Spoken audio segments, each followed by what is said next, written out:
বৰপেটাত সামৰণি পৰে চেনিমাৰী মহোৎসৱৰ 5 দিনীয়া বৰ্ণাঢ্য কাৰ্যসূচীত অনুষ্ঠিত হৈছিল এই চেনিমাৰী মহোৎসৱ। শুকুৰবাৰে অনুষ্ঠিত হয় মুকলি সভা আৰু মুকলি সভাত নিৰ্দিষ্ট বক্তা হিচাপে উপস্থিত থাকে আছাম টকছৰ ইনপুট এডিটৰ ভাস্কৰজ্যোতি বৰা ডাঙৰীয়া।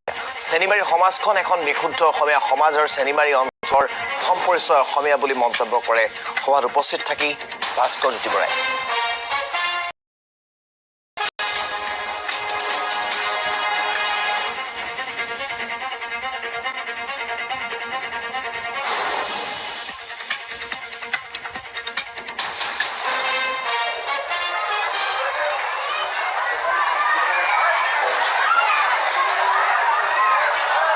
বংশীয়মূলৰ অসমীয়া কিন্তু চেনিমাৰী অঞ্চলৰ প্ৰথম পৰিচয় মোৰ ধাৰণা মই বিশ্বাস কৰোঁ অসমীয়া সমাজ চেনিমাৰী সমাজখন এখন বিশুদ্ধ